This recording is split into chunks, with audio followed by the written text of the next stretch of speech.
Amen. Makakuha na po kayo. Colossians chapter 3, verses 18 to 21. Colossians chapter 3, verses 18 to 21. Wives, submit to your husbands as is fitting in the Lord. Husbands, love your wives and do not be harsh with them. Children, obey your parents in everything, for this pleases the Lord. Fathers, do not provoke your children lest they become discouraged. Nasa ika-limang series na po tayo sa Book of Colossians, nasa chapter 3, and now we are on the practical side of the epistles. Ito yung mga imperatives, mga instructions after we have received the indicatives. Yung mga katotohanan kung sino si Kristo at sino tayo kay Kristo, who we are in Christ Jesus. May mga grupo po ng Christians noong 16th and 17th century sa England na tinatawag ng mga Puritans. Tinawag silang Puritans dahil sa layo nila na i-purify or linisin ng Church of England mula sa mga natitirang kaugalian at ritual ng Roman Catholicism na sa tingin nila ay hindi naaayon sa Biblia. The Puritans, according to one of their own, Richard Baxter, are religious persons that used to talk of God and heaven and scripture and holiness. Remember, sounds like Colossians chapter 3, verses 1 to 4, diba? Seek the things that are above, set your minds on things that are above. Ito po mga mananampalatayang ito, ang kanilang pastime, ay ang pag-usapan ng mga tungkol sa Diyos, tungkol sa langit, tungkol sa scripture, tungkol sa kabanalan. Hindi ko alam kung may tanggol pa noong panahon nila. Batang Quiapo na pwedeng pag-usapan. But then, their times were spent talking about God and holiness and scripture and heaven. The Puritans' worldview is best encapsulated in the answer to the first Westminster Shorter Catechism. Ang unang tanong po sa Shorter Catechism ng Westminster is, what is the chief end of man? Ano ang dahilan bakit ang tao nilikha, bakit ang tao nabubuhay? And the answer is, the chief end of man is to glorify God and enjoy Him forever. Ang kanilang worldview ay naiikot doon sa kaisipan na yon, na sila ay nabubuhay to glorify God and enjoy Him forever. Mahigpit nilang isinasabuhay yung Colossians chapter 3, verse 16 to 17, let the word of Christ dwell in you richly. Kaya palagi nilang pinag-uusapan ng scripture. Let the word of Christ dwell in you richly, teaching and admonishing one another in all wisdom, singing psalms and hymns and spiritual songs with thankfulness in your hearts to God. And whatever you do, ano man ang inyong ginagawa, in word or deed, do everything in the name of the Lord Jesus, giving thanks to God the Father through Him. Lahat ng aspeto ng kanilang buhay ay ginagawa sa pangalan ng Panginoong Jesus. Para sa mga Puritans, sa pagiging Kristiyano ay nagsisimula sa tahanan, kung saan ang biyaya ng Diyos ay nagbibigay ng espiritual na kahulugan sa bawat kilos, kaya't maging ang pinakasimpleng gawain sa buhay pamilya, kabilang doon yung pagmamahal ng isang lalaki sa kanyang asawa at sa kanyang mga anak, ay nagiging makalangit na mga gawa. So, yung husbanding o pagiging wife ay nagiging makalangit na gawain sapagkat ginagawa sa pangalan ng Panginoong Jesucristo. Sabi ni Benjamin Wadsworth, isang Puritan pastor at naging president ng Harvard, sasalin nga sa Tagalog, so sa pagkakaliwat, wala kanyo. Sa pagkakasalin sa Tagalog, ang bawat Kristiyano ay dapat gawin ang lahat niyang makakaya upang itaguyod ang kaluwalhatian ng Diyos at ang kapakanan ng mga taong nasa paligid niya. At ang maayos na pamamahala sa mga bagay-bagay sa bawat pamilya ay nakakatulong upang isakatuparan ang mga layunin ito. Okay. Lahat po ng aspeto sa buhay pamilya ay gagawin natin ng ating buong lakas at makakaya para sa kaluwalhatian ng Diyos, para sa kapakanan ng bawat isa. Sa kapakanan ng iyong asawa, sa kapakanan ng iyong mga anak. Napakalaki po ng papel na ginagampanan ng isang pamilya sa usapin ng kabanalan at kaluwalhatian ng Diyos.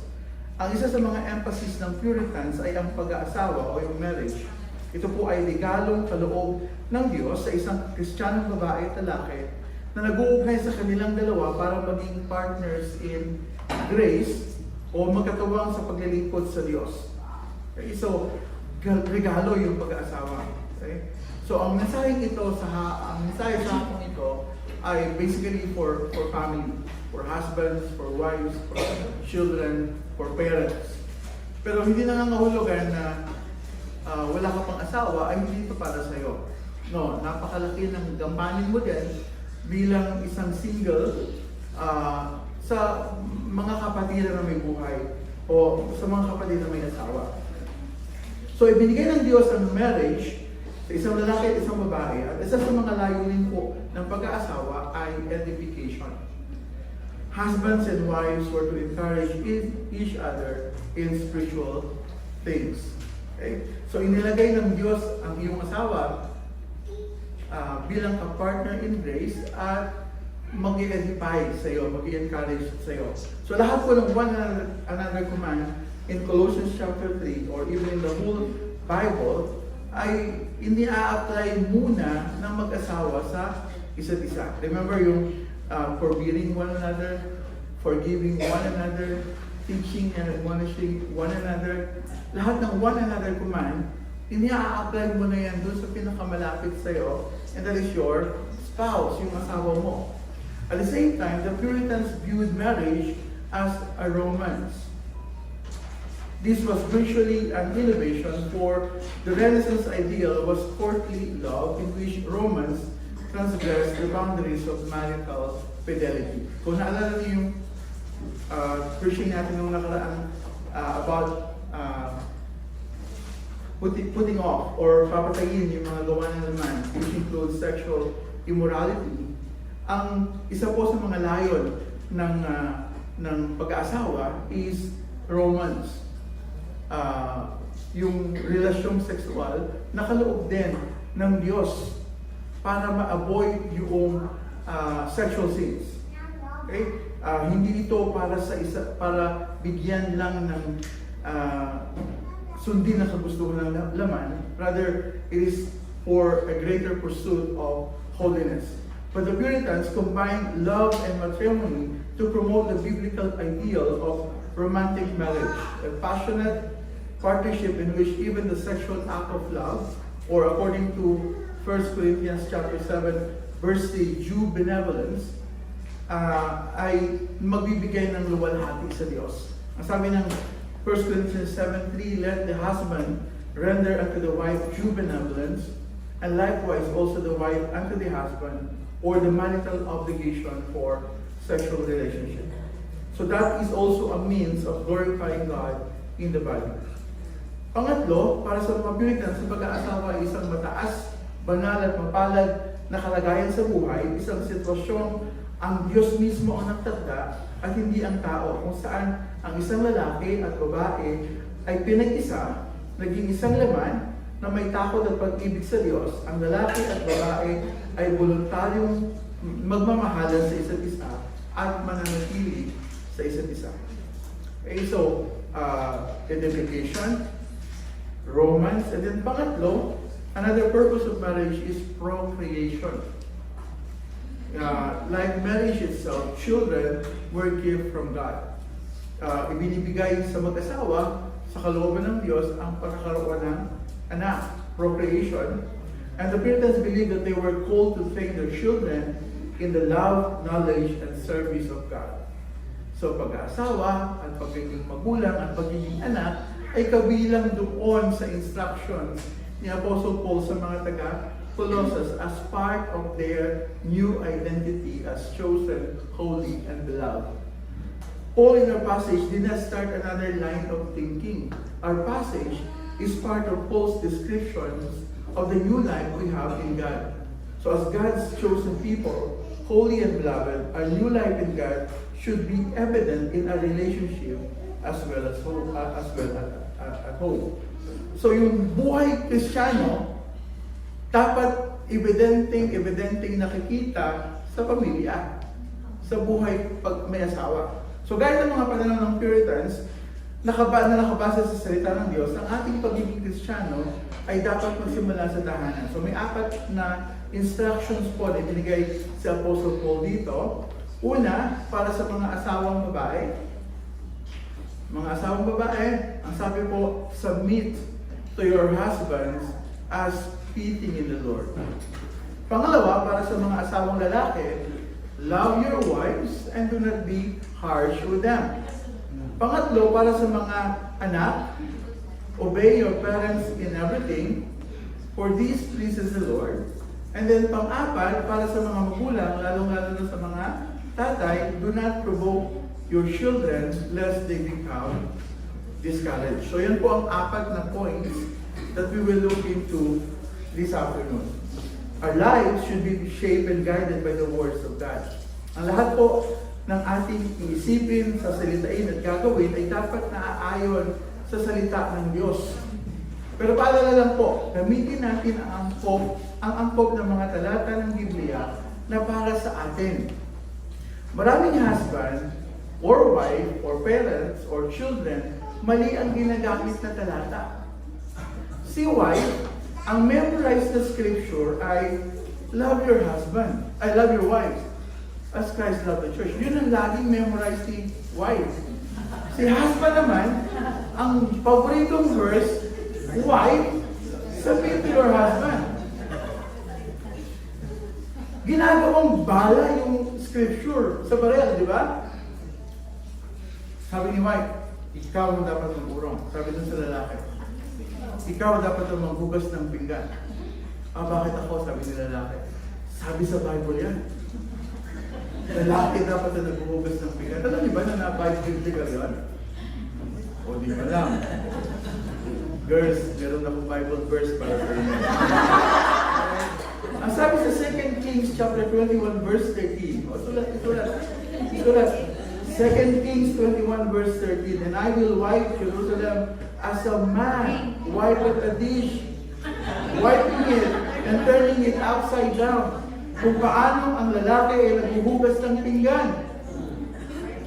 Itinataop ito. 13 po. 2 Kings 21:13. So lalaki dapat na naghuhugas ng pinggan. Ang linaw ng talata. Okay, ito mo, sabi ng babae, ikaw dapat na naghuhugas ng pinggan. At hindi lang yon, ang lalaki din ang dapat na nagtitimpla ng papel. Wala siya naman sa Bible yun. Hindi lang sa New Testament. Ano po? Yes. Ano ang kasunod ng team ng Thessalonians? Timothy, Titus, Philemon, Hebrews. So yung lalaki ang nagbo-brew ng kape. So hindi gano'n ang gamit ng Bible, no? Gamitin natin ng talata na para sa atin. Ano ang verse ng wife? Wife, submit to your husband. Ano ang verse ng husband? Husband, love your wife. Kailangan tama ang gamit ng talata. Ano? So let's look at that first point with me in verse 18. Wives, submit to your husband as is fitting in the Lord. Again, this command is not isolated in the previous commands. Kasama po ito sa mga dapat gawin ng isang taong binuhay na kalakip ni Kristo, sila ng mga chosen, holy, and beloved. Ito po ay tagubilin o utos para sa mga asawang babae. Ulitin ko, utos para sa mga asawang babae. Ang utos po ay mag-submit. Ang ibig pong sabihin ng submit dito ay voluntarily place oneself under. Ito po ay kusang loob na pagpapasakop, pagrespeto at pagsuporta sa asawang lalaki. Ibig sabihin, hindi ito blind obedience at hindi din dahil mas mababang nilalang ang mga babae kaysa lalaki. Ang submission po ay pagkilala sa disenyong inilagay ng Diyos sa pamilya. Ang sabi ng talata, pasakop kayo sa inyong asawa sapagkat iyan ang naaangkop as it is fitting in the Lord. Yan ang aangkop sa mga nakipag-isa sa Panginoon. So, pag kilala sa disenyo inilagay ng Diyos, hindi dahil sa mas mababang nilalang ang mga babae. Ang submission ay hindi para sa lahat ng lalaki. Ang submission ay para lamang sa iyong sariling asawa. Okay? Ang babae ay dapat mag-submit, asawang babae ay dapat mag-submit sa kanyang sariling asawa at hindi para sa lahat ng lalaki. Titus chapter 2 verse 5, older women likewise are to be reverent in behavior, not slanderers or slaves to much wine. They are to teach what is good. Yung mga older women, sa culture of discipleship sa church, yung mga older women should teach younger women what is good. At ano yung mga good na sinabi nito? And so train the young women to love their husbands and children to be self-controlled, pure, working at home, kind, and submissive to their own husbands, that the word of God may not be reviled. So again, the text says, teach what is good. And part of what is good in God's design is that you love your husband and submit to them. Okay? Wala tayong oras i-unpack yung love doon. Kasi interesting yung word na ginamit. It's not agape, it's phileo. Yung pagmamahal ng asawang babae sa lalaki, dapat phileo, filial. Makikita natin mamaya sa agape ng lalaki. The Bible teaches that man and women were created equal in value and dignity, but have distinct complementary roles in marriage, family, and the church. Genesis chapter 1:27, God created man in His own image. In the image of God, He created him, male and female, He created them. So both husband and wife are created in the image of God. Magkapantay sa halaga at sa dignidad. Both men and women were created in the image of God. At hindi lang yun. Ang sabi din ni Peter sa 1 Peter chapter 3, verse 7, likewise, husbands, live with your wives in an understanding way, showing honor to the woman as the weaker vessel, since they are heirs with you of the grace of life. Kapwa, tagapagmana natin, mga lalaki, ang ating mga asawang babae. So parehas po tayong tagapagmana ng biyaya, parehas po tayong mga anak ng Diyos. So hindi issue ang mas dominante at mas mataas na nilalang ang lalaki. No, that's not the case. The case is, the command for wives to submit is due to God's design that man should live. Yung passage of scripture reading na binasa natin kanina, sabi ni Paul sa Ephesians 5:22-23, wives, submit to your own husbands as to the Lord, for the husband is the head of the wife, even as Christ is the head of the church, his body, and is himself its Savior. Or sa 1 Corinthians 11:3, but I want you to understand that the head of every man is Christ, the head of a wife is her husband, and the head of Christ is God. So disenyo ng Diyos. Huwag ka na mag-complain. Huwag ka na magreklamo. Ang naglagay sa lalaki to be head of the wife is God. It is there by creation design. Okay? Ano po ang extent ng submission? Hanggang saan ka kailangan mag-submit? Again, look at the text. Sabi ng Ephesians 5:24, now as the church submits to Christ, so also wives should submit in everything to their husband. Narinig niyo po? Ang submission ay sa lahat ng mga bagay. Here comes the complaints. Nako, pastor, hindi mo alam kung gaano kabulaksak sa pera ang asawa ko. Hindi mo alam kung gaano kamali ang mga priorities niya. Hindi mo alam! Palagi mo hindi alam ng Diyos ng mga reklamo natin. Yet God designed it that way, and He is infinitely wise and good and loving. So hindi dapat manggaling yung, hindi mo naman kasi alam, pastor, kung anong nangyayari sa bahay. Hindi ko nga alam. But God knows. And that is the design. Pero huwag natin sabihin na kasalanan lahat ng lalaki.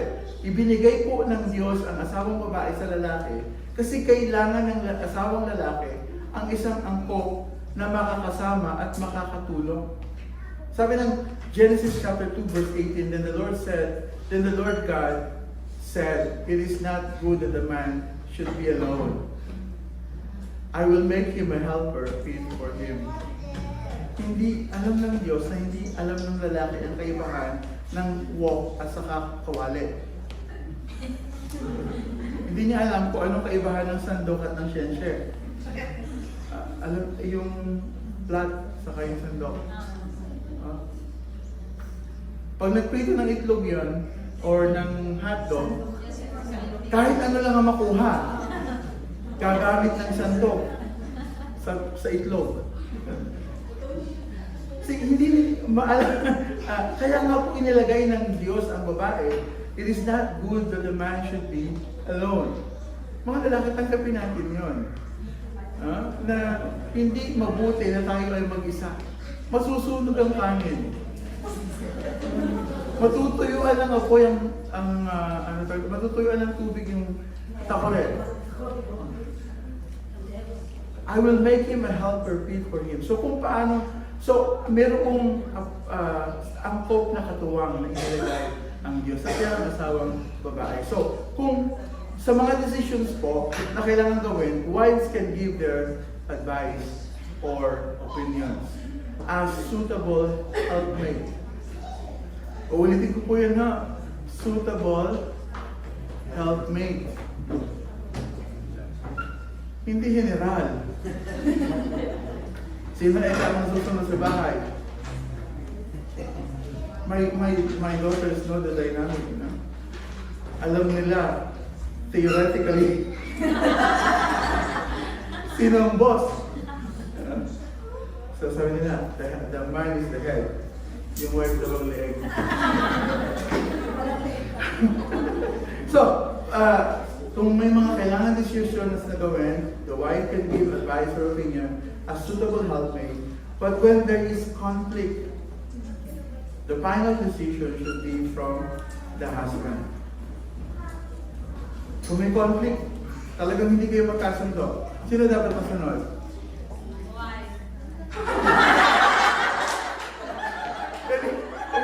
Kanino na anak yun?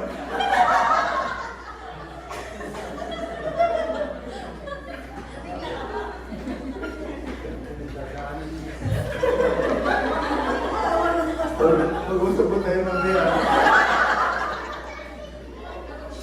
Ang dapat na masunod, husband. Listen to this. There is actually wisdom that if you let the man lead, you're applying godly pressure. This is God's command, God's design. So trust Him. Kapag mayroong bigla na lang, dumagan sa'yo, nakatayo ka, bigla may umakbay sa'yo, anong tendency mo? Tutumba ka kung hindi ka babawi ng pressure, di ba? Kailangan lalaban ka para hindi ka tumumba. Ganun dun, if you let the man lead, you are applying godly pressure. And most of the time, kapag in-apply natin yung pressure sa lalaki ng mag-decide, they will act as a man. They will live out according to what God created them to be. So, ang limitations ng submission, sabi ng Ephesians 5:22, submit to your own husbands as to the Lord. Or Colossians 3:18, as fitting in the Lord. Submission has no excuses. The only exemption is when the husband, the only exemption is when the husband requires submission that contradicts God's rule or magdi-disobey ka sa Diyos, who is the absolute authority. Okay, yun lang ang tama. Kapag inutusan ka ng asawa mo na magkasala, pwede ka nang hindi sumunod. Because the absolute authority is God. Now, the problem and challenge of submission is actually sin. Magkakaproblema ang asawa babae sa pagsubmit dahil sa kasalanan. After the fall, sinabi ng Diyos kay Eva, So Genesis chapter 3 verse 16, your desire shall be for your husband, and he shall rule over you.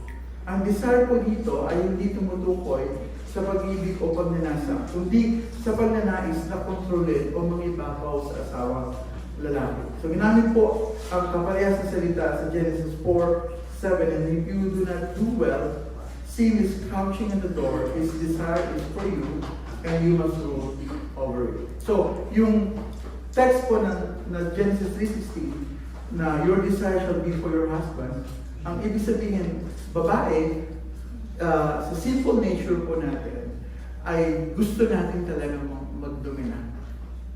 Gusto natin talagang tayo ang muna. So sisters, kung may problema po tayo sa submission, examine your hearts. Check, baka may mga sins na kailangan po kayo i-address. Baka may mga idols of the heart. Kagaya ng nasabi ko na dati, control, success, respect, appreciation, comfort. Kung isa man dito yung mga idols of the heart. Yung gusto mo, ikaw yung nasusunod. Yung gusto mo, ikaw ang ina-appreciate. Ikaw ang yung success mo kailangan makita. Check your heart. Examine your heart. So paano po kung hindi man nakalataya ang mister mo? Paano kung mali ang mga decisions niya? Ano ang gagawin mo? May mga paano kasi, di ba? Paano kung ganito?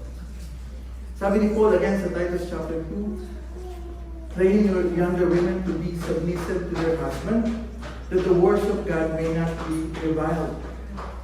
So mayroong ginagawa yung submission. Pinapakita nito ang testimony mo bilang isang mananampalataya. That the word of God, the words of God may not be reviled. Kailangan mo mag-submit for the sake of the words. May power na ibinigay ang Diyos sa submission. If the wife submits, the word of God will not be reviled.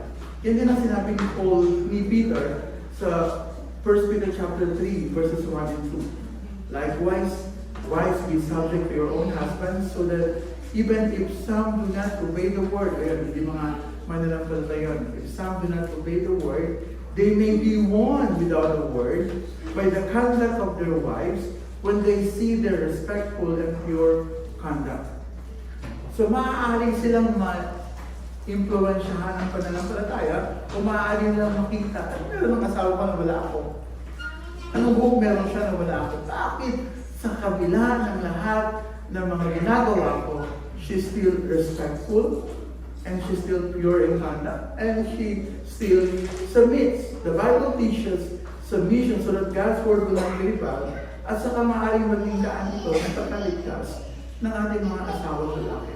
The gospel will be seen clearly and evidently in our lives as a changed person because we are respectful, we are pure, and we are submissive. Maaaring gamitin ng Diyos sa makapangyarihang paraan ang ating mabuting patutuo bilang mga Kristiyano para ang mga asawang hindi man nanampalataya ay makakakilala sa Panginoon. Kailangan makita nila ang kaibahan. I will not ask na magtaas na kamay yung mga may asawang hindi man nanampalataya. But if this is your case, don't lose hope. May pag-asa ibinigay ang Diyos sa mga mananampalatayang babae. Submit. Our submission to our husband, according to Elizabeth George, our submission to our husband, whether or not he is a Christian, whether or not he is obeying God, preaches a lovelier and more powerful sermon than our mouth ever could. Narinig niyo? Submission to our husband, kahit Kristiyano pa siya o hindi, kahit sumusunod pa siya o hindi, sa Diyos, ay nangangaral ng mas lovelier at mas powerful na sermon than our mouth could ever could. Yung nakikita nilang gawa, mas malakas ang sermon nun kaysa sa sinasabi ng nila. The attitude of the wife's submission should be respectful and pure. Sabi ng Ephesians 5:33, let the wife see that she respects her husband.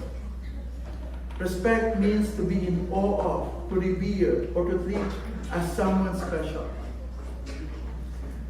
Narinig niyo?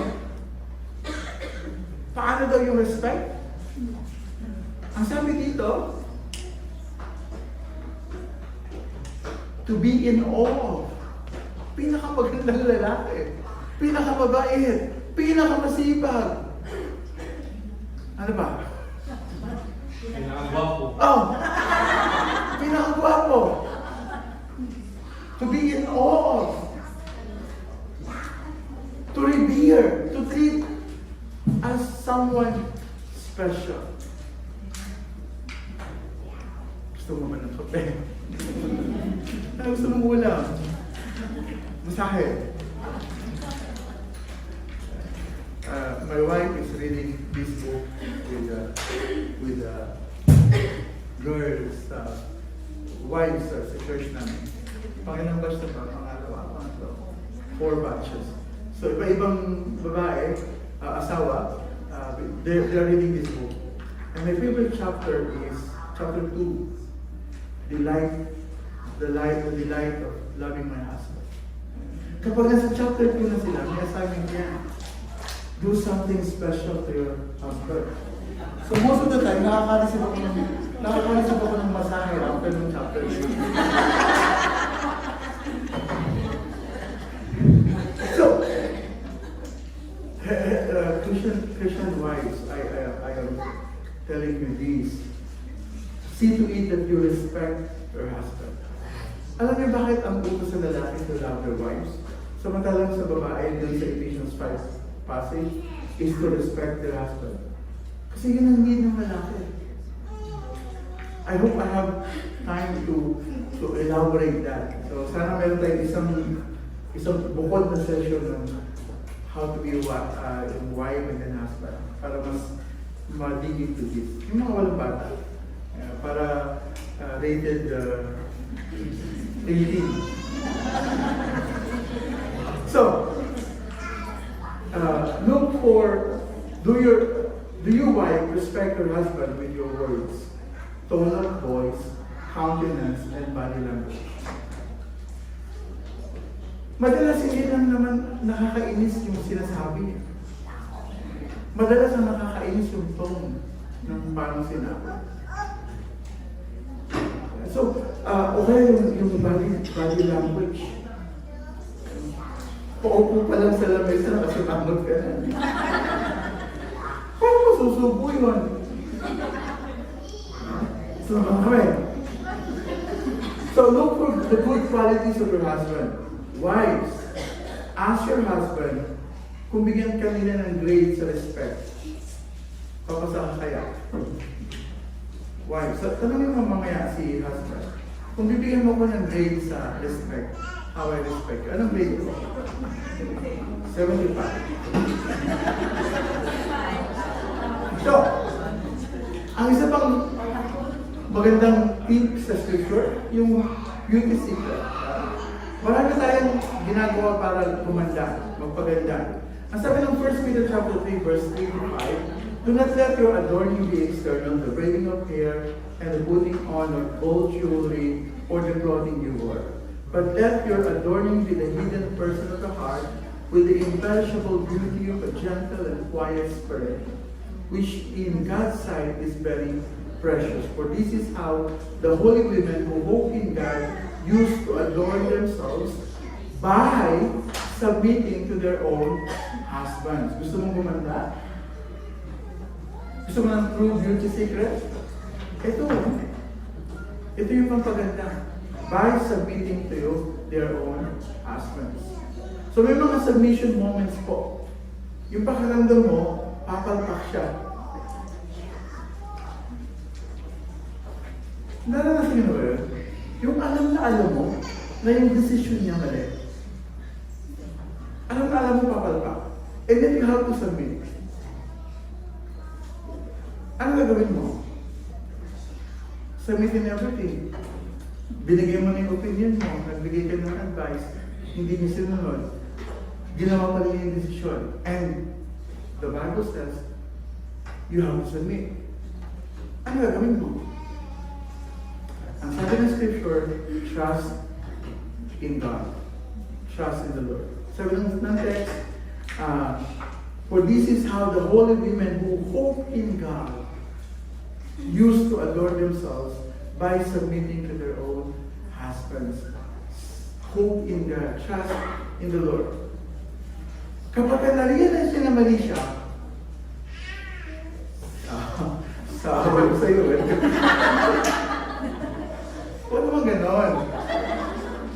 Huwag naman ganon. Kailangan, respect pa rin.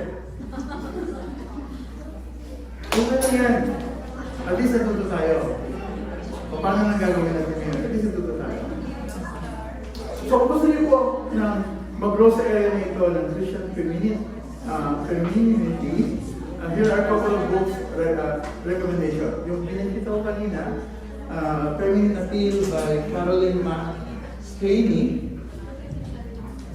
at saka Excellent Wife by Martha Peace, at meron pang isa na ipamigay namin yung Fruit of Her Hands by Nancy Wilson. So these are good books for wives. Gawin po ninyo itong discipleship opportunity or accountability group. So I encourage yung mga wives dito to form a group and read the book together. And may mga study guides po doon, may mga assignments. I guarantee you na pag binasa niyo yung libro nito at ginawa niyo yung mga recommendations, matutuwa si asawa niyo na. Hindi pa lang kayo para sa asawa niyo na. So, binabasa ko natin kanina sa Titus 2 na ang older women should teach and train younger women. So may mga duty po tayo to teach and train. Okay? So, wives, submit to your husband as is fitting in the Lord. If you are not married and you are a female, at meron kang kapatid sa Panginoon who struggles with this, you know the principles. Or if you are looking forward na magkaroon ng asawa in the Lord, ito po yung principles. Okay? So, hindi ito sayang, pakinig para sa may asawa lang yan. No. Marami kang kaibigan na maaaring lalapit sa iyo at hihingi ng payo. Ano sasabihin mo? Sinabi ko na sa iyo. Iwalay naman. Punta naman tayo para sa mga asawang lalaki. Let's now turn to the husbands. Next time na lang. So point number 2, verse 19, Husbands, love your wives and do not be harsh with them. The verb love here, agape in Greek, is the present active imperative form of agape. Pag lalaki, kailangan may Greek. Okay. So, ibig sabihin po, the command is present active imperative, meaning the command is keep on loving or be continually loving. This form emphasizes ongoing intentional action and not just a one-time feeling. Ongoing. Sabi reklamo ni babae, hindi mo na sinabi sa akin yung salitang I love you. Tagal na natin mag-asawa, hindi mo na sinabi sa akin. Sinasabi sa akin yung word I love you.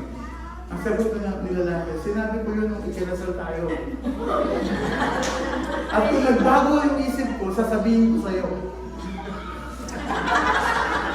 Eh since hindi pa nagbabago yung isip niya, mahal pa rin niya. No, it should be an ongoing, continuous action ng pagmamahal. This form, sabi po natin, so love was first used in chapter 3, in this chapter, on verse 14. And above all this, put on love. Alam niyo yun? Colossians 3:14. And above all these, put on love, agape, which binds everything together in perfect harmony. Sabi po natin, nung nakaraan, ang deep, sacrificial, and covenantal love that agape represents is the binding agent of all other Christ-like characters mentioned in verses 12 to 13. We are to forgive as Christ forgives, so hence we ought to love as Christ loves. Yan din po ang sabi ni Paul sa Ephesians chapter 5 verse 25, Husbands, love your wives as Christ loved the church and gave himself out for her. So, iniutusan ng mga asawang lalaki in a sacrificial, selfless way to love their wives. Now, how does Christ love the church? Ang sabi ng text, gave himself up for her. Husband, love your wives as Christ loved the church. So Christ's love is unconditional. Jesus loves his church even though she doesn't deserve that love. Naalala niyo yung Romans chapter 5 verse 8? But God shows his love for us and that while we were still sinners, Christ died for us. Following Jesus' example would mean that we love our wives without conditions, not held in reserve until we feel loved or respected by our wives. Saka na kita mamahalin kapag nirespeto mo na ako. Saka na kita mamahalin kapag kamahal-mahal ka na. It is our love for our wives that's not based on our perception of our wife's lovability. Not withholding love until they fix themselves up physically, emotionally, or attitudinally. Yung tama ni ugali. Mamahalin kita kapag maganda ka na. Mamahalin kita kapag hindi ka na irritable. Mamahalin kita kapag wala ka na problema sa attitude. No. Love should be unconditional. Kahit na ano pa ang kalagayan niya. Agape love is profoundly sacrificial. Knowing that you were ransomed for a brutal ways you inherited from your forefathers, not with perishable things such as silver or gold, but with the precious blood of Christ, like that of as a lamb without blemish or spot. Yan ang sabi ng 1 Peter chapter 1 verse 18 to 19. Jesus gave himself for the church. Binayaran niya ng sarili niyang dugo ang kamatayan, ang kasalanan ng kanyang wife, ng kanyang church. We ought to die and live for our wives. Husbands, we ought to die and live for our wives. It is often harder to live for your wife than it will be to die for her. It involves dying daily to your own desires and dreams. In the end, sacrificial love involves a willingness on the part of a husband not only to prepare his wife as more important than himself, but a readiness to lay down everything he holds dear to care for her.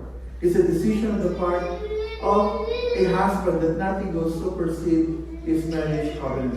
It's the kind of love that never gives up. Inuuna dapat ni asawang lalaki yung kanyang asawang babae. Okay? That the husband would be willing to die daily for the wife. Okay? The husband should die daily for the wife. Kasama din yung kasama din yung mga bagay na mahal mo pero sa sakripisyo mo. Gusto mong manood ng TV. Gusto mong mag-video game. Gusto mo ng basketball. Kaya lang asawa mo nasa kusina, hirap na hirap. Palabas pa. Championship ng Ginebra at saka Pure Foods. Na tayo mga edad dito. Mayroon bang umabot ng Toyota Vespa? Meron. Ginebra ng Coco eh. Hindi ko na inabot yung Toyota Vespa. So, it is profoundly sacrificial. Christ's love for the church is profoundly sacrificial. And number 3, voluntary. Ephesians 5:25, Jesus gave himself up for her. John 15:13, greater love has no one than this, that someone lay down his life for his friends. So subukan ko ninyo i-substitute yung pangalan ninyo, mga asawang lalaki. Doon sa 1 Corinthians chapter 13, verses 4 to 7, yung passage about agape love. Diba? Love is patient. Palitan natin. Gawin natin, Alex is patient. And kind. Alex does not envy or boast. Alex is not arrogant. or rude. He does not insist on his own way. He is not irritable or resentful. He does not rejoice at wrongdoing, but rejoices in the truth. Alex bears all things, believes all things, hopes all things, endures all things. Try nyo lang. Read 1 Corinthians chapter 4, 13 verses 4 to 7. Palitan mo ng pangalan mo and see, alin ang may check, alin ang text. Are you patient? Are you kind? So here are some, ladies, makinig. Ay, mali, husband, makinig. Pero ladies, bantayan. Here are some practical ways you could love your wife. Husbands, here are some practical ways you could love your wives. These were taken from Larry McCall books. Loving your wife as Christ loved the church. Ito po yung book na pinabasa ko naman with the husbands. Okay? I encourage that the men of this church read this book. Also the book by Richard Phillips, Masculine Mandate. Okay? So, magandang mga ito yan na natasamin. Number 1, husbands, remember and always be faithful to your marriage vows. Naalala niyo pa ba yung vows niyo? Marriage vow? Yung typical na marriage vow is to have and to hold from this day forward, for better or for worse, for richer or for poorer, in sickness and in health, to love and to cherish until we are parted by death. Naalala ba niyo yan? Ilan daw ang kailangang asawa? 16. For better, for worse, for sickness. So 16, 4 times 4. No! Ano man ang kalagayan? Mahirap, mayaman, malusog, o may sakit, mayaman, or better or worse, you stick to having to hold. Meron pong ilang ifs doon sa marriage vow natin. May nakita kayo kung ilan yung ifs? Or kung. Mamahalin kita kung. Wala, di ba? Wala. So, ang sabi again, walang ifs. In the same way, husbands should love their wives as their own bodies. He who loves his wife loves himself. For no one ever hated his own flesh, but nourishes and cherishes it, just as Christ does the church. Number 2, be a one-woman man. Your eyes and ears and hands and hearts should be for your wife only. Yung tainga, yung mata, yung kamay, yung puso, sa asawa ng babae dapat.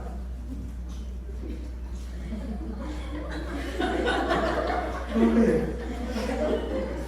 Naglalakad kayo sa mall. Sama may asawa mo. May dumaan na naka-miniskirt.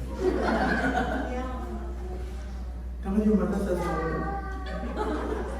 My wife knows kapag mayroong ganong temptation sa akin. I will immediately turn my eyes on her at sinasabi ko sa kanya, huwag kang aalis sa paligid ko.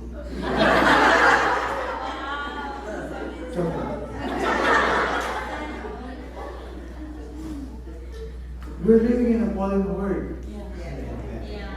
Hindi mo pwedeng utusan ng iba or pilitin sila na magsuot ng appropriately, no? Sasabihin nila sa'yo, hindi po kasalanan yan, kasalanan mo yan.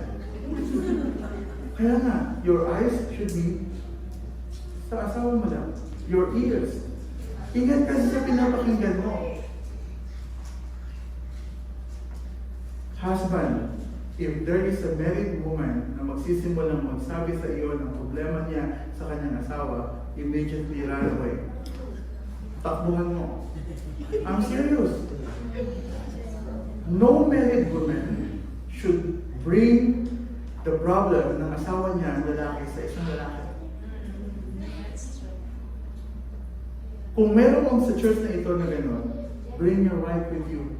Pwede ba sama ko yung asawa ko? Hindi pwedeng ako lang. hindi tama na wala namang tuloy. So your ear should be for your wife only. Tama na yung kamay.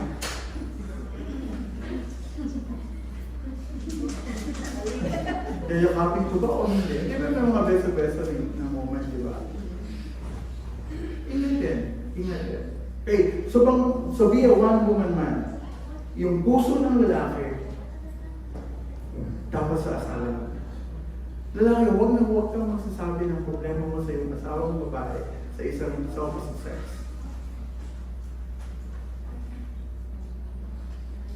Iniisip ko pa kung pwede sabihin sa nanay mo. Kasi baka hindi rin pwede sabihin sa nanay mo eh. Bakit? Ikaw ang pinakamagaling na lalaki sa buong mundo sa mata ng nanay mo. So ano magigararamdaman niya sa asawa mo? Di ba? So, may case-to-case basis din. So, ang pag-uusapan lang yun sa iyong asawang babae or sa iyong accountability group na lalaki. Pangatlo, put your love into action. Serve your wife. Jesus washed, remember, hinugasan ng Panginoon Jesus ang paa ng mga lalaki. So serve your wife. Ipagtimpla mo rin ng kape. Ikaw ang maghugas ng pinggan. Share the load. Sabi ng Philippians chapter 2 verse 3, do nothing from selfish ambition or conceit, but in humility count others, that includes your wife, more significant than yourselves. So, share the load.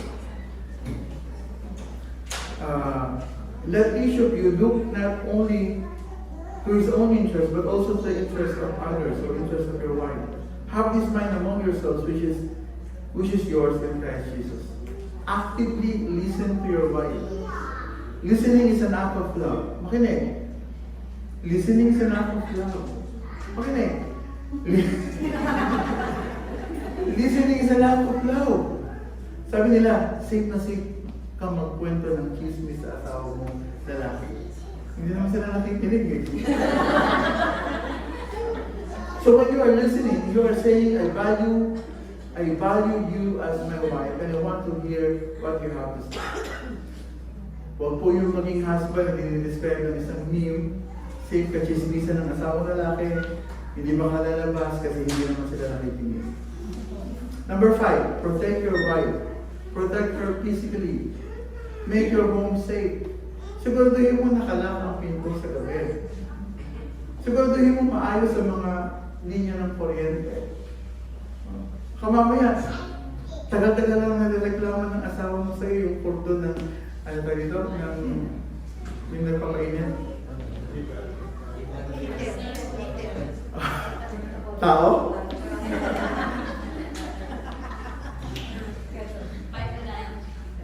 Hindi ako makakasulo kung hindi ko naalala ito. Yung nalalagay niyo yung food, tapos microwave! Yan. Ang tagal-tagal nilireklamo sa iyo yung microwave, yung saksakan may konting nakalabas na cordon, na pag in-attach mo, mag-ground ka. Okay lang yan. So, make your home safe. Be gentleman. Be on the dangerous side kapag naglalakad. Kung minsan nakakalimutan na natin ito eh. Si babae ang nasa masasagasaan. Oh, bakit? Payas naman tayo ng Diyos ah. So, set an example in health matters na po ito. Kailangan concern ka din sa health ng wife mo. At kapag concern ka sa health ng wife mo, dapat ikaw mismo ang example. Kaya na-aday ko ako dyan eh. Kailangan kung nagda-diet siya, kung kailangan niya mag-diet ka rin. Next question please. Protect her emotionally. Protect her from the stress of overworking. Protect her from unnecessary worries regarding the financial well-being of your family. Protect her from the emotional strain of harmful people. Protect her from sexual temptations. Ito yung sinasabi ko kanina kung kailangan ba sabihin sa nanay mo yung problema niyo mag-asawa. That's to be harmful to her. Kasi hindi mo alam kung ano magiging damdamin ng asawa mo. Sabi nga, when I become an elder, lay pastor, may mga problema sa church na hindi dapat sinasabi sa asawang babae. That is protecting them from emotional stress. Hindi na nila kailangan dalhin yung problema dinadala mo. Ikaw na lang ang mawala ng buo. Huwag na sila. So, hindi ko na kumakain dito. Nabiglaan na ako doon sa sinabi. So, pray with her, read the Bible, and other solid Christian books with her. Check on how she's doing spiritually. Encourage her to plan being in the church. Study your wife's heart. Sabi ng 1 Peter chapter 3, love her in an understanding way. Kailangan alam mo kung paano siya magalit. Ano nagpapagalit sa kanya. Diba? Ano ang magpapasaya sa kanya. And that changes. Nung bago pa kami, kinikilig ang asawa ko sa bouquet of roses. Ngayon hindi na. Ano na gusto niya? Halaman at saka isda. O baka tayo magsasayang ng bumili ng rose. Diba? Pinapala siya ng money plant. So study your wife's heart. Aim for her spiritual growth and maturity. Number 6, aim for her spiritual growth and maturity. Kailangan alam mo kung paano siya mag-grow spiritually. And you have a goal. Kailangan makikita nyo how they progress in their Christian life. Number 7, provide for her. Provide financial stability, emotional security. Sa'yo nagagaling dapat yung appreciation. Sa'yo nagagaling yung admiration, yung assurance of their value. Spiritual strengthening, social stimulus. Communicate with your wife. Huwag mo kaya magsalita siya mag-isa.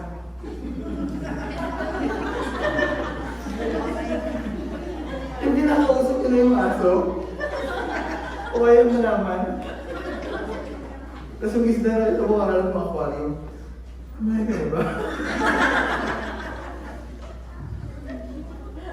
Provide sexual satisfaction. If you do this, you are also protecting her from sexual sins. The number 8, be passionate. Okay? Proverbs chapter 5, verse 18 to 19. Ito yung mga passage na gusto kong i-elaborate ng tayo-tayo lang.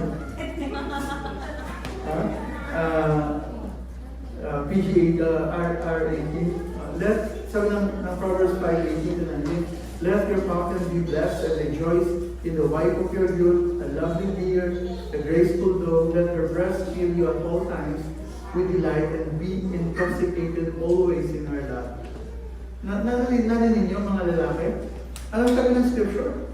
Be intoxicated always in her love. Kailangan natin kong lasing sa pag-ibig ng asawa mo. That is the term of the scripture. Then pray with and for your wife. Number 9. Be forgiving, forbearing to your wife, and persevere. What I've mentioned above are just summaries. If you want to know how and the specifics, please read the book as I suggested. Loving Your Wife as Christ Loved the Church. Malaking tulong. Binabasa ko ito lagi. Nakakailang batch na rin ako. Baka makalimutan ko kasi. It's good for the health and good for your life. So husbands, love your wives and do not be harsh with them. Huwag daw po tayo maging marahas. Ang ating leadership sa tahanan ay dapat marked with compassionate heart, kindness, humility, meekness, or gentleness, and patience. Naalala niyo po yan sa Colossians chapter 3, verse 12. Again, hindi ito isolated command. Magkakadikit po ang mga ito. Let's go to number 3. Very briefly, malamang sa iglesia sa Colossus, magkakasama sa pagsamba ang buong pamilya. Ano nangyayari sa atin ngayon? May lolo, may lola, may tatay, nanay, at mga apo at anak. Kagaya ngayon, may mga bata, may mga magulang, may anak. Meron na bang lolo dito na ang apo ay nandito? Nandito po ang apo niyo? Lola, nandito ang apo? Asa po ang apo? Maliit pa. Okay. So yun, mga ganong setup. May apo, may nanay, tapos may lola. Yan. So, ang sabi ng scripture sa atin, verse 20, children, listen, mga bata, makinig, obey your parents in everything, for this pleases the Lord. Again, here, the apostle is appealing for God's design. Bakit ang mga anak ay kailangan sumunod sa kanilang mga magulang, sa lahat ng mga bagay? Sapagkat ito'y nakalulugod sa Diyos. Mga anak, ang Diyos ang nagbigay ng authority sa inyong mga magulang. Sila ay inatasang magpalaki sa inyo ayon sa disiplina at aral ng Panginoon. Ang children po dito ay galing sa salitang Griego ng teknon, hindi po nalilimitihan sa edad o bata. Hindi ang children dito ay hindi lang yung bata.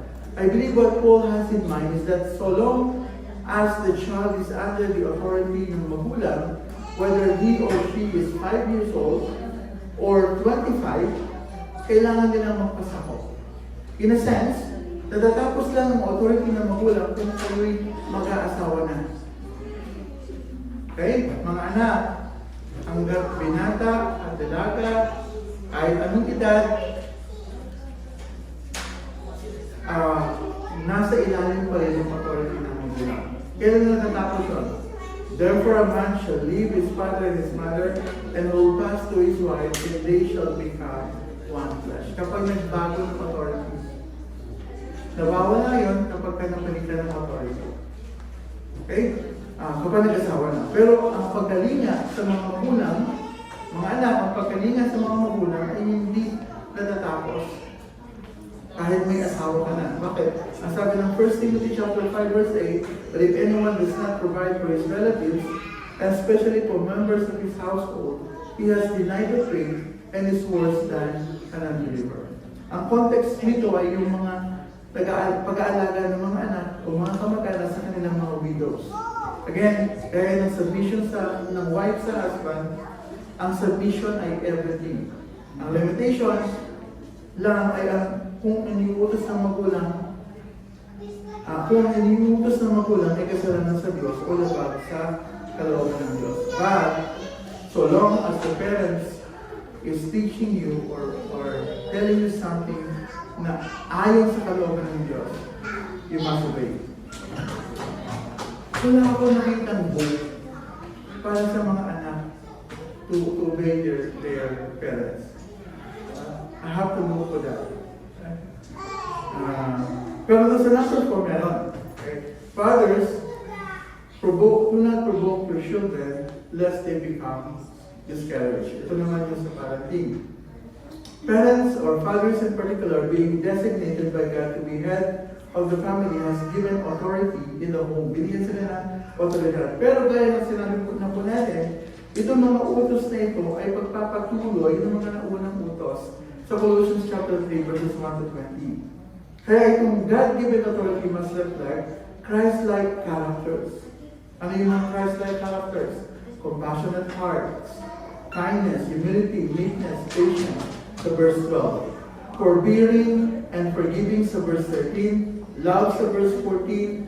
Peace sa verse 15. Christ's words in verse 16. And do all in the name of the Lord sa verse 17 with the attitude of thankfulness.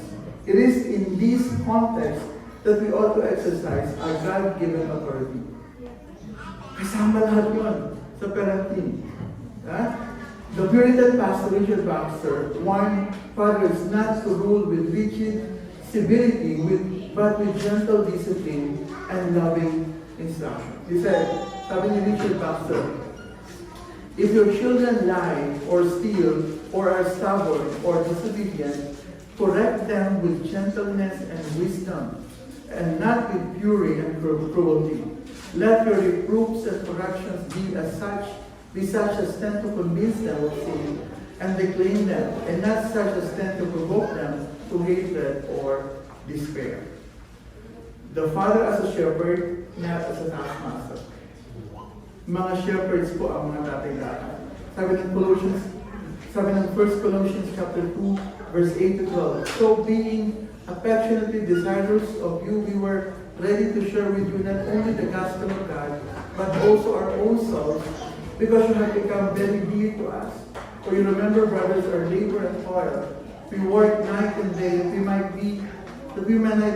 might not be a burden to any of you while we proclaim to you the gospel of God. You are witnesses, and God also, how holy and righteous and blameless was our conduct toward you believers.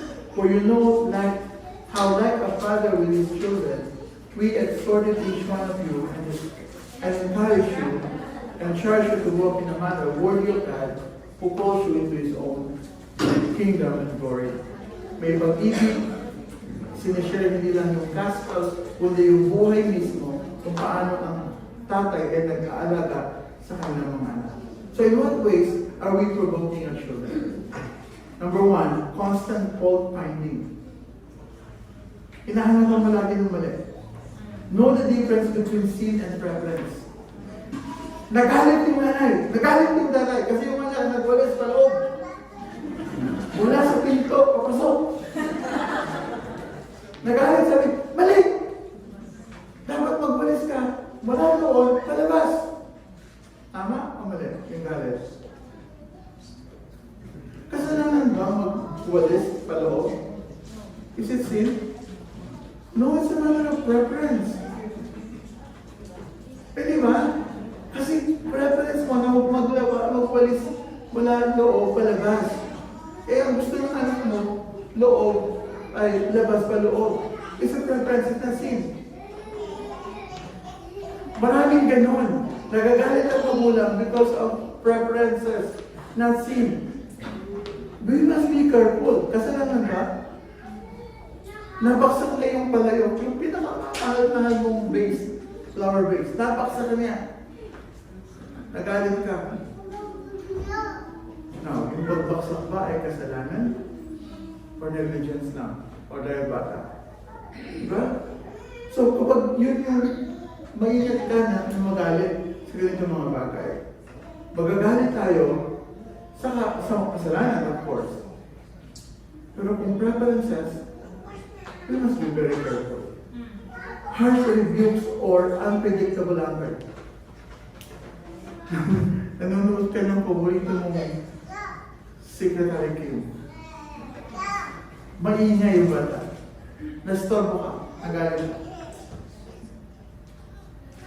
That would provoke anger. Unpredictable anger from your side. Harsh rebuke. Impossible expectations. Children as a means to satisfy the idols of your heart. Hindi ka naging doktor, kaya gusto mo anak mo maging doktor. You impose all the impossible expectations.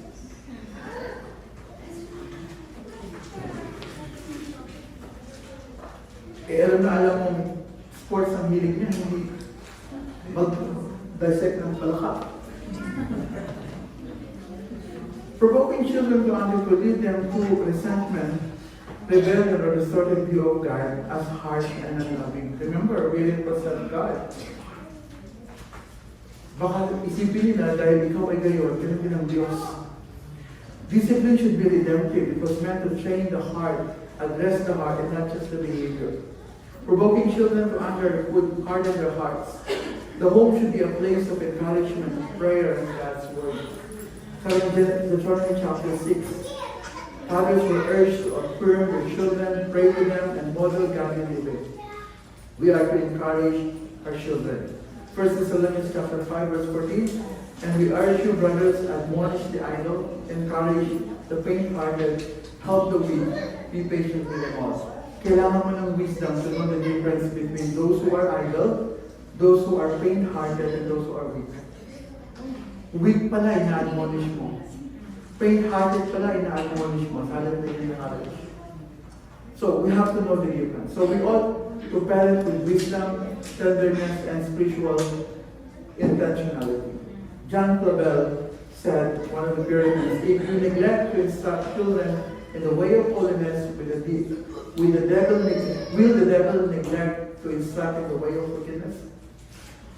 No, if you will not teach them to pray, he, the devil, will to curse, swear, and lie. If groundly uncultivated, weeds will spring. So what are the books? You could read Shepherding a Child's Heart by Ted Tripp, and Age of Opportunity by Paul David Church. These are good books for parenting. We also read this book with a group of people. We've been in Grace for 10 years? 11 years. And in that 11 years, we read books with several people. Ang dami na hindi ko na alam kung gano'n in 11 years, gano'n kadaming libro na nabasa namin with other people. And that's a good thing. I mean, we should develop that culture of discipleship here. Finally, Paul said in Colossians chapter 3, verse 17, whatever you do, in word or deed, do everything in the name of the Lord Jesus, giving thanks to God the Father through Him. The whatever includes being husband, wife, children, and parents. Let's do all for the glory of God. Let's do all for the glory of God. Tayo po ay tumayo. Tayo na.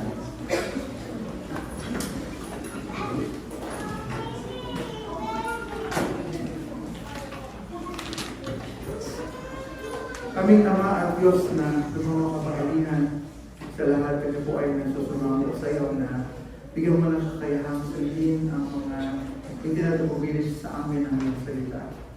Nawa maging mindful kami sa iyong kalwalatian sa aming buhay pamilya bilang asawa, lalaki at babae, bilang mga magulang, bilang mga anak, na gawin namin ang lahat at ang buo namin makakaya para maluwalhati ka at para sa pakakanan ng aming mga mahal sa buhay.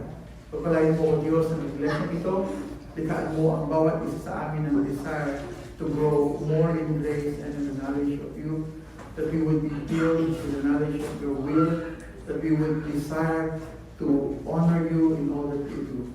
Pagpalain mo, Panginoon, ang darating na linggo, pagpalain mo ang bawat isa sa amin. Sa iyo po ang kapurihan, sa pangalan po ng aming Panginoong Jesus. Amen.